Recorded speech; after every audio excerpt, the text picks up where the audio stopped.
somewhere between the roar of a Cummins big cam cresting a mountain pass and the mechanical thunder of a Detroit two-stroke pushing hard through the night, there was a golden age of American iron that most people don't even know existed. Not the trucks you've heard of, the other ones. The ones that hauled coal, cattle, and the entire weight of commerce across this country, driven by men who knew every bolt and bearing by feel. These are the big rigs history almost forgot. Number 1. Brockway. 361, 1960s, 1977.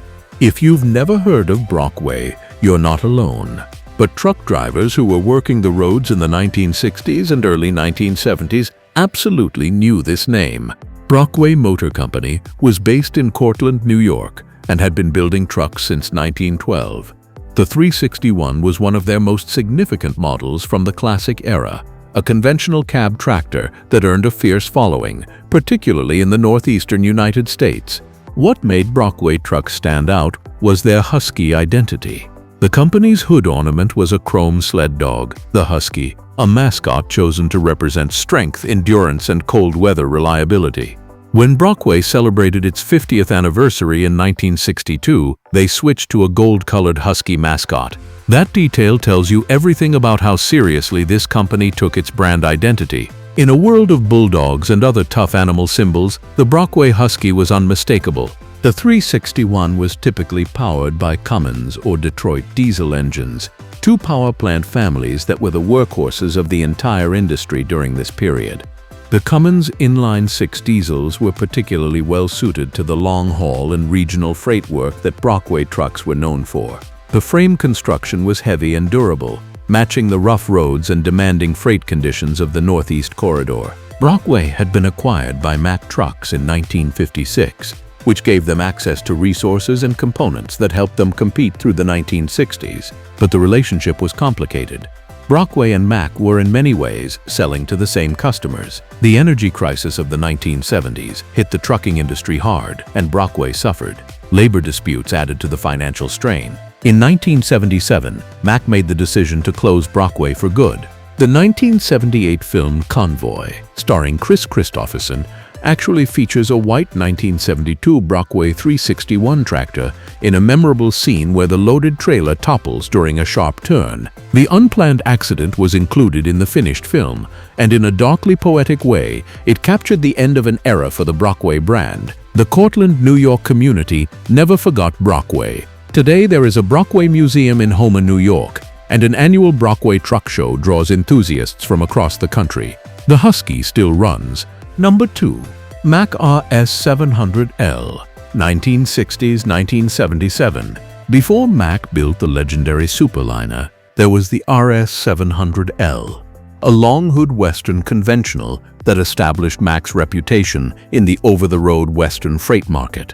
The RS stands for R Series, and the W suffix distinguished it as a Western model built with the longer wheelbase and extended hood configurations that Western operators preferred for interstate hauls across the vast distances of the American West. The RS700L was built at Mack's assembly facility in Hayward, California, a plant specifically established to serve the Western market. This matters because the trucking needs of a driver pulling loads through the Sierra Nevada or across the Mojave Desert were genuinely different from what a driver needed hauling freight between New York and Chicago. The RS700L was spec'd accordingly. Heavy-duty cooling systems, robust suspension setups with Mack's Camelback spring configuration, and engine options suited to sustained high-load operation. The power plant of choice was Mack's own Maxidyne engine, the ENDT 676, paired with the Maxitorque transmission.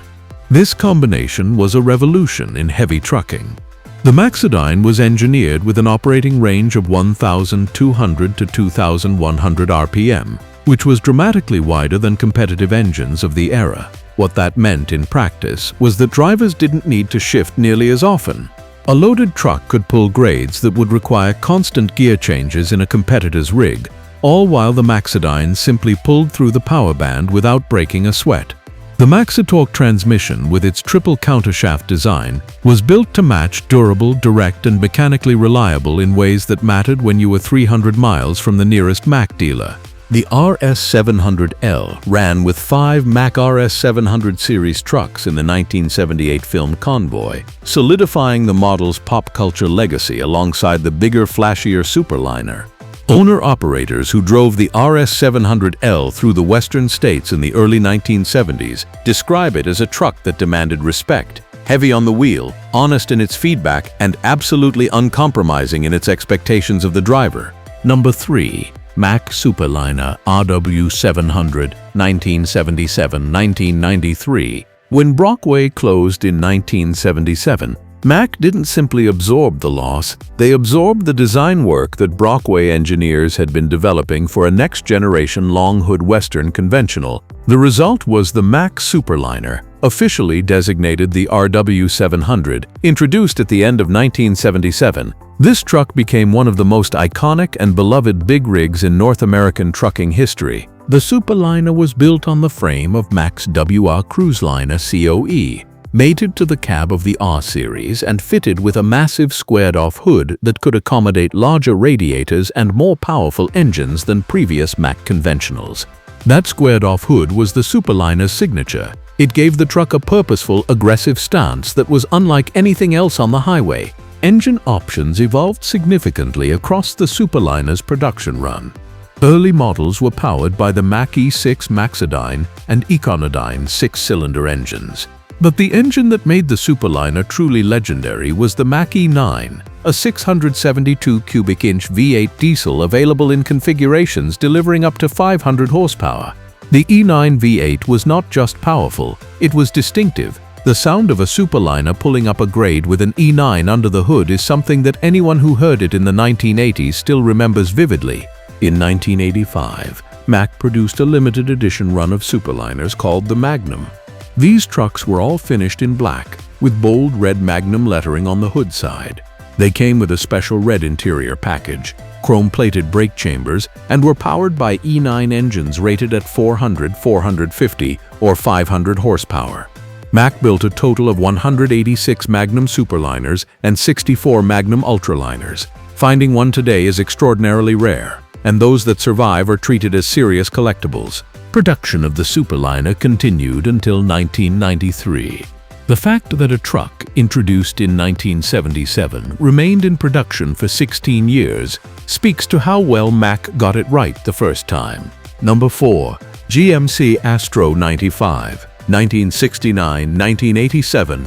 In 1969, General Motors set out to prove that a corporation known for passenger cars could design one of the finest cab-over semi-trucks ever built. The result was the GMC Astro 95, and it succeeded in ways that surprised even the industry. The Astro 95 replaced GMC's previous cab-over, the Cracker Box, a truck that earned its nickname for good reason. Where the Cracker Box was crude and utilitarian, the Astro 95 was modern, stylish, and ergonomically thoughtful. Designer Larry Shinoda, who had also styled the Chevrolet Corvette Stingray, reportedly contributed to the Astro's sleek lines. The wraparound dashboard with the speedometer and tachometer placed directly in the driver's line of sight was ahead of its time and genuinely functional in ways that other truck dashboards of the era were not. The Astro 95 was introduced exclusively with diesel engines, a significant statement in 1969, when gasoline-powered heavy trucks were still common. The base engine was the Detroit Diesel 671N, with the 8V71 and Cummins N series as options. In 1972, the Detroit Diesel 12V71, a V12 configuration, became available, though it was rarely ordered. By 1977, the Cummins KT450 and Caterpillar 3406 had been added to the options list. The cab measured 95 inches from the front bumper to the back of the cab, hence the 95 designation, and offered substantially more interior space than the Cracker Box it replaced. Two sleeper configurations were available. The wraparound windshield gave drivers excellent visibility, which was a meaningful safety advantage in stop-and-go city traffic and loading dock environments where cabovers operated most often. The Astro 95 was assembled at GM's Pontiac, Michigan facility throughout its production run. When GM sold its heavy truck division to Volvo in 1986, the Astro was discontinued after the 1987 model year. It was never directly replaced. For nearly 2 decades, however, it had been one of the most recognizable cabovers on American highways. Number 5. Ford LTL 9000 Louisville Line, 1976-1998. Most people don't think of Ford when they think of legendary big rigs. But in the 1970s and 1980s, Ford was among the top heavy truck manufacturers in North America, building their line at one of the largest truck factories in the world. The Ford L Series, better known as the Louisville line after the Kentucky truck plant where it was built, launched in 1970. The plant itself was enormous, 2.7 million square feet, and was the largest truck factory on the planet when it opened in August 1969. The Louisville line was Ford's first purpose-built Class 8 truck, designed from the ground up rather than adapted from smaller vehicle platforms. For most of its production run, the L Series was a competent but unremarkable fleet truck. That changed in 1976 when Ford introduced the LTL 9000. This was a long hood variant with a set forward front axle, more room under the hood for larger powertrains, and styling that actually competed with the Kenworths and Peterbilts of the era. Ford positioned the LTL 9000 directly against the Kenworth W900, GMC General, and Peterbilt 359, an ambitious target list. In 1978, the LTL 9000 received its own distinct grille and headlight arrangement, including one of the first uses of the Ford Blue Oval badge on a heavy truck in North America. Engine options included the Cummins NTC series and Detroit diesel power plants. The Ford CL 9000 cabover variant, also introduced in 1978, offered the Cummins KTA 600, a 6-cylinder engine displacing 1,150 cubic inches and producing 600 horsepower as its most powerful option. That was a staggering figure for the era. Ford's profits from the heavy truck line were always thin. Word within the industry was that the entire heavy truck operation barely earned more than Ford's NASCAR racing budget. In 1996, Ford sold its heavy truck division to Freightliner. The Louisville name lived on briefly as the Sterling truck line through 2009, but Ford's era as a big rig manufacturer was finished. Number 6. Western Star 4800 1967 present. Western Star is a brand that deserves far more recognition in the popular trucking conversation. Founded in 1967 as White Motor Company's Western division, Western Star was born in White's Ogden, Utah facility with a specific mission: build premium trucks for the demanding Western U.S. and Canadian markets, where logging operations, mountain hauling, and extreme payload conditions required something tougher than standard production trucks. The 4800 series became Western Star's flagship conventional, and it was built on a philosophy of unlimited customization. Where most manufacturers offered a menu of options, Western Star built trucks to customer specification in ways that the major volume producers simply couldn't match. Frame rails, axle configurations, engine choices, suspension setups, every element of a Western Star could be tailored to the exact application it would serve. This made Western Star trucks expensive, but it also made them extraordinarily capable and long-lived in service. Engine options in the 4800 series spanned the full range of available heavy diesel power plants. Cummins, Detroit diesel, and Caterpillar engines were all offered, with power outputs matched to the intended application. Trucks built for high-altitude mountain logging were configured very differently from those built for flatland long-haul work, and Western Star's build process accommodated that difference at the factory level. The aluminum cab on the 4800 was wide, sturdy, and finished to a higher standard than most competitors of the era. Western Star built relatively small numbers of trucks compared to the major manufacturers, which meant each unit received more individual attention. Drivers who owned Western Stars in the 1970s and 1980s developed the kind of loyalty to the brand that is normally reserved for custom-built vehicles. White Motor Company's financial collapse in the early 1980s threatened Western Star's existence. The brand ultimately survived under various ownership structures and is today owned by Daimler Trucks. But the 4800 series and its legacy of custom-built heavy-duty excellence continues to define what the Western Star name means. Number 7. International Harvester Emoryville KOE 1950s-1970s. Before the International TranStar took over the spotlight, International Harvester built one of the most distinctive and regionally recognizable cabovers in the history of American trucking. The Emoryville named after the factory in Emoryville, California, where it was produced. The Emoryville was a high-profile cab-over design that put the driver far above the road surface, sometimes described as sitting on a throne, since the cab height gave a commanding view of traffic in every direction. The design was unmistakable: a wide, upright cab with a massive windshield and the characteristic international front-end treatment that drivers could identify from a mile away. In the 1960s, these trucks were everywhere on the West Coast, hauling produce out of California's agricultural valleys and pulling refrigerated loads up and down Highway 99 and the old Route 66. International trucks were, by virtually every measure, the best-selling heavy truck brand in America during the 1960s. The Emoryville was a significant part of that market dominance. Its Cummins and Detroit diesel engine options were matched to International's reputation for reliability and extensive dealer network support, a combination that fleet operators found irresistible. The Emoryville was eventually superseded by newer International cab-over designs, including the TranStar series, as the company modernized its lineup through the late 1960s and 1970s. But for drivers who had spent time behind the wheel of an Emoryville, the truck left a mark. Photographs taken along Pennsylvania Route 22 in the 1960s by truck historian Ron Adams show a remarkable concentration of these trucks, a visual record of just how dominant International was in that era and how central the Emoryville COE was to their lineup. Number 8. Peterbilt 352 Pacemaker COE 1949-1976. While the Peterbilt 359 gets most of the glory in conversations about classic Peterbilts, the 352 Pacemaker cabover deserves its own chapter. Introduced in 1949 and produced until 1976, the 352 was Peterbilt's answer to the cabover market, and it was built with the same uncompromising approach to quality that defined every truck the Denton, Texas manufacturer ever produced. The 352 featured a fiberglass tilt cab in its later iterations, a forward-thinking material choice that reduced weight and eliminated corrosion concerns.